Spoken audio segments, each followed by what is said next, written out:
Alright, what's up to you folks? Welcome to our argumentation tutorial. Today I'm gonna be teaching you how to argue. So it's gonna be about argumentation a lot.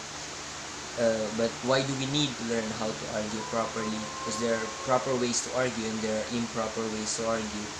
And most of the times we argue in our daily living, whether be on our parents or on our relatives or on our friends. We argue a lot, and oftentimes if they are wrong, we can do nothing about it, but we can do something in order for us to be right. There are different tactics, there are different methods on how to actually argue, and I'm gonna share this to you. So stick back, but then I have a surprise for you at the end of the video, so be sure to watch everything because I have a surprise for you at the end. It's gonna be a cool story for you guys. But that's it. Let's jump to number one. Number one is learn to persuade. Argumentation is not about being right. It's about convincing other party or your opponent or whoever the one you're arguing to. You convince him or her to believe in what you believe. Because it's not enough to be right. That's the main reason why you're having an argument, is both of you think that you're right. I'm thinking that I'm right and they're thinking that they're right. So the main goal of argumentation is to persuade the other party. According to Aristotle, there are three ways on how you can actually persuade. These are the three ways. First one is ethos. The goal is to appear credible. So oftentimes you see TV ads like these: more doctors smoke camels than any other cigarette. So what this saying, what this is implying is that, hey, you should smoke camels too, because doctors smoke camels and they're credible people. Another example is when basketball players promote some shoes or some brands, and so the customers were like, oh, these are credible people, these are professional basketball players, and they are recommending some product, so the product must be credible enough. Alright, you get me? So, by the way, this is not mine. I got it from internet. All resources are down there below. Check it out. Do the research on your own. Alright, so next, we have the next mode of persuasion. It's pathos. So the goal of pathos is to appeal to the listener's emotions. This is another term wherein like you appear to be pity, or you make someone appear to be pitiful in order for it to become believable. For example, it's a very cute puppy, and it's like this is a campaign movement for pedigree adoption drive. This is a pedigree adoption drive, and what they did was, instead of providing facts about why do we need to support the pedigree drive and stuff, they are using a pitiful dog, pit bull, in order to drive the people's emotions. And what they're gonna do is, oh, the dog is so cute, I wanna help the drive. Alright, not saying it's wrong, it's one of the tactics that's being used. It depends on the situation, So like, I'm gonna read it. Otis lives in a shelter, sleeps a lot, there isn't much else to do, blah blah and all this stuff. So what it is trying to do is that it uplifts your emotion, makes you become emotional. You feel peering the dog, and in the end of the day, if you follow that emotion, you're gonna support the drive. So that's what they're trying to do. And lastly, the goal is to appeal towards logical reason. Some advertisements use facts, some advertisements use statistics, and these facts, these statistics, it becomes the advertisement or the persuasion more reliable. Alright, so for example, when you hear someone say that, hey, try out our new medicine, I was like, what's it gonna do? What's the purpose of the medicine? What is it very reliable, or is it safe? But when you hear someone say that, hey, the according to statistics, these medicine help 3 out of 10 people a lot in their suffering, all stuff like this. Here, average smoker needs over 5,000 cigarettes a year. Get unhooked. Call. It says smoker's advertisement. So what they did, they introduced statistic. The average smoker needs over 5,000 cigarettes a year. Doesn't have to be true. It has to look like it's true. It has to look like it's a fact. It doesn't necessarily mean it's true. So these are the 3 techniques: the logos, the pathos, and the ethos. Be sure when you're trying to argue, you're going to persuade the other using these tactics. So these are very effective ones. And the effective one is not just to focus on one, not just to focus on logos or pathos, ethos. The thing is, you have to use all of them in an efficient manner. You have to some combine, some it depends on the situation. Alright, so the goal is always to persuade. Persuade. Right, we move on to the next one. The next part of our argumentation lesson is, this is gonna be the main part of it. It's spotting and avoiding fallacies. What are fallacies? These are logical errors in reasoning that oftentimes, if we are not aware of it, we commit it and we hear it from others and we tend to ignore it. So here are the examples. It's gonna be a quick one. Number 1 is ad hominem. It's a personal attack to whom you're trying to argue with. For example, we are talking about smoking cigarettes, and we are having an argument whether smoking should be banned. And then I go crazy like, oh, you're a bad person, you're a murderer, you're a criminal, why should I listen to you? Alright, so it's not related to the topic. The attack is it makes the other person dehumanized in order to convince other people not to believe in it. We can see these mostly in school, where they're best friends or they're trying to have an argument about something. Then one of the person goes, hey, what are you trying to do? You're ugly. Alright, this is a fallacy. Don't commit this one. Next is a straw man, a bit similar to the ad hominem attack, but this time one person misrepresents an idea of the other. We go back to the example of smoking. For example, I have this premise that smoking should not be banned. Smoking should not be banned from TV advertisements. Alright, so it's attacking an idea that is not being defended. My ultimate claim is, smoking should be banned from advertisements, TV advertisements. And what the person who's committing strawman fallacy says that I want to ban cigarettes entirely. But that's not my point. My point is not to allow TV advertisements to contain cigarettes. But what you're telling me is that I am telling that cigarettes should be banned because, it's easier to debunk something. It's either you generalize or you make it more specific, or it's like creating a straw man out of my own idea. And what you're gonna do is you debunk that straw man. You're gonna debunk that idea because it's easier, because that's straw man. Alright, like for say, you can debunk it by saying, we cannot really prevent people from smoking because they're addicted to. You can force someone to quit smoking, right? That's a strawman fallacy. Next, we go to false dilemma. Oftentimes, I encounter these in relationships. When you're having argument with your loved ones, they're gonna say that it's either you hate me or you love me.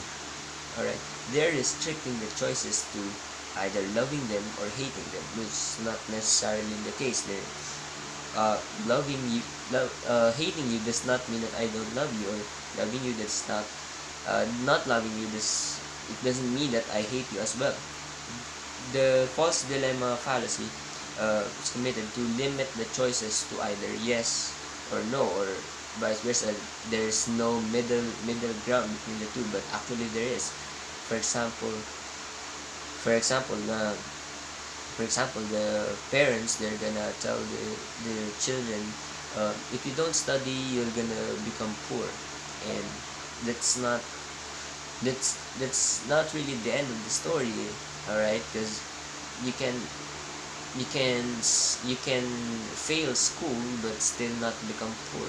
But they're telling it it's either or. It's either you study or you become poor, and that's it. There are no middle ground. So that's the false dilemma. Next, we're gonna discuss slippery slope. Slippery slope is creating a fictitious chain of events. Have you heard of the story of how losing your pen might actually kill you? It goes this way. I have a pen and then I lost it. Then if I lost my pen, I won't be able to take down notes.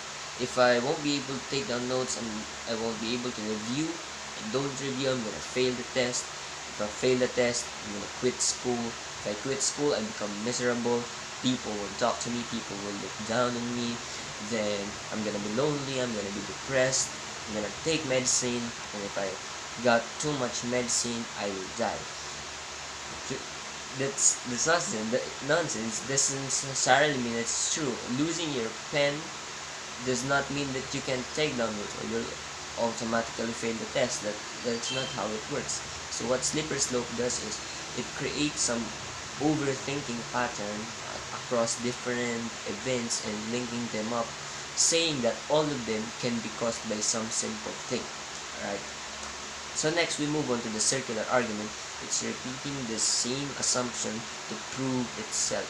One favorite example of this is saying that the Bible is true because it says it's true. Alright? But I'm not disagree with it. I believe that the Bible is true, but saying that it's true because it says so, it's like carrying yourself, lifting up yourself. That's not how it works. If you want to prove it's true, you have to use external facts to prove that it's true. Alright? Next is hasty generalization. It's basically generalizing based on something. The best example of this is when women got ghosted or their boyfriend cheating on them, and they say that all boys are cheaters.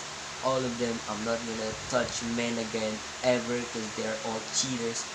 And then how were you able to make an assumption that all of them were cheaters? But because in fact you just experienced one or two, a couple of them. Another example another example of this is when, let's say, politicians, alright, they encountered corrupt politicians and they're saying that all of them are corrupt entirely. Right. Next we move on to U2 fallacy. It's spotting hypocrisy. I once encountered it with my dad. My dad keeps on telling me to like avoid being angry too much, or like explosive anger bursts. He always tells me he keeps on telling me to not be angry at all times, to don't burst out, control my anger, don't have anger issues. And then I keep on telling him, why are you telling me that? You're doing it as well. And this is a fallacy because it doesn't add to the context. It doesn't add to the general knowledge of the argument. And if I say to you that, hey, don't tell me to quit smoking, alright, because you're smoking too. That's what point did it raise out? Does it say that smoking is bad, or smoking is good, or smoking should be illegal? It's the same, almost the same with ad hominem, alright, but this one's more related to the topic. Next we move on to the post hoc. This is actually one of my favorite ones, because I see this a lot. If A comes before B, then A caused B. One example is when you sang very bad, and then the rain fell. People are gonna tell that the rain fell because you sang bad, which doesn't necessarily have to be true, because there is no valid proof that singing bad will actually cause the rain to pour. It's just so happens that the rain came after the sound. Next, we move on to appeal to pity, sounding more pitiful or abused to look more right. Oftentimes, I'm not expressing hate, or I'm not against them, but most of some of the rape victims I see on the internet, they're they they look very abused, or they look very pitiful. I'm not saying that they're wrong. I'm saying that it's not a valid way to prove something. Alright. It's like persuasion. You convince them to believe you by actually uh, telling that you're the abused one. Sometimes I see this in television, wherein the bullies, when they're exposed, they tend to become the one that is abused. Alright, so the people or the policemen will believe them. Alright, so the third way in order to argument clearly and logically is sometimes to stay back. Right?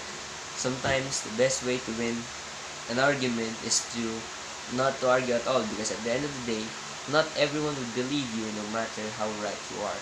I know you experienced that in your daily lives. You thought of something that, hey, my point is well backed up, I'm well researched, I delivered it clearly, but how come they didn't believe me? Because not everyone would believe us. Alright, some of you might not even believe me for telling you this, but the best way to win an argument is not to argue at all. But if you've been watching throughout the entire video, you know that this statement is actually fallacious. The best way to say it is, sometimes the best way to win an argument is not to argue at all. Imagine if you have $1,000,000 in your pocket, and then you drop off, let's say, 2 cents out of your pocket, and it fell off a muddy ground. Would you pick it up? Would you even dare to get your hands dirty to pick up the 2 cents if you have $1,000,000? Most of you would say no. In the same way, if you think to yourself that your time is valuable, then don't waste your time.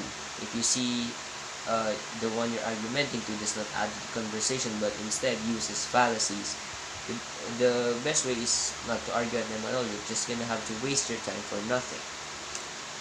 Alright, so if you've been enjoying this content, be sure to subscribe, hit the notification bell, the comment down below, and there are more videos coming up. But as I said, I'm gonna have a surprise for you. It's gonna be a short storytelling first, but coffee arguments. Sit back and enjoy. So this is related to our topic for today. It's about argumentation. It's Max Shulman, Love is a Fallacy. Right, this is the ending part. The story is long, but not that long. I chose to include only the last part, and check it out. It's in the description below. So, right. So, Polly, I said when next we sat beneath our oak, tonight we will not discuss fallacies. Oh gee, she said, disappointed. My dear, I said, favoring her with a smile. We have now spent 5 evenings together. We have gotten along splendidly. It is clear that we are well matched. Hasty generalization, said Polly brightly. I beg your pardon, said I. Hasty generalization, she repeated. How can you say that we are well matched on the basis of only 5 dates? I chuckled with amusement. The dear child had learned her lessons well. My dear, I said, patting her hand in a tolerant manner. 5 dates is plenty. After all, you don't have to eat a whole cake to know that it's good. A false analogy, said Polly promptly. I'm not a cake, I'm a girl. I chuckled with somewhat less amusement. The dear child had learned her lessons perhaps too well. I decided to change tactics. Obviously, the best approach was a simple, strong, direct declaration of love. I paused for a moment while my massive brain chose a proper word. Then I began. Polly, I love you. You are the whole world to me. The moon and the stars and the constellations of outer space. Please, my darling, say that you will go steady with me. For if you will not, life will be meaningless. I will anguish, I will refuse my meals, I will wander the face of the earth, a shambling, hollow-eyed hulk. There, I thought, folding my arms, that I ought to do it. Ad misericordiam, said Polly. Ad misericordiam is the appeal to emotion. I ground my teeth, I was not Pygmalion. I was Frankenstein, and my monster had me by the throat. Frantically, I thought back, the tide of panic surging through me. At all costs, I have to keep cool. Well, Polly, I said, forcing a smile, you certainly have learned your fallacies. You're damn right, she said with a vigorous nod. And who taught them to you, Polly? You did. That's right. So, you do owe me something, don't you, my dear? If I hadn't come along, you never would have learned about fallacies. Hypothesis contrary to fact, she said instantly. I dashed perspiration from my brow. Polly, I crowed. You mustn't take all of these things so literally. I mean, this is just classroom stuff. You know that the things you learn in school don't have anything to do with life. Dicto simpliciter, she said, wagging her finger at me playfully. That did it. I leaped to my feet, bellowing like a bull. Will you or will you not go steady with me? I will not, she replied. Why not? I demanded. Because this afternoon I promised Petey Bellows that I would go steady with him. I reeled back, overcome with the infamy of it. After he promised, after he made a deal, after he shook my hand, that rat, I shrieked, kicking up great chunks of turf. You can't go with him, Polly. He's a liar, he's a cheat, he's a rat. Poisoning the well, it's ad hominem, said Polly. And stop shouting, I think shouting must be a fallacy too. With an immense effort of will, I modulated my voice. All right, I said. You're a logician. Let's look at this thing logically. How could you choose Peter Bellows over me? Look at me. A brilliant student, a tremendous intellectual, a man with an asserted future. Look at Petey, a knothead, a jitterbug, a guy who'll never know where his next meal is coming from. Can you give me one logical reason why you should go steady with Petey Bellows? I certainly can, declared Polly. He's got a... And you gotta read the whole story. That's the ending part. You gotta read the whole story in order to appreciate the last part. So that's it. Thank you guys for watching, and I'll see you soon in the next video.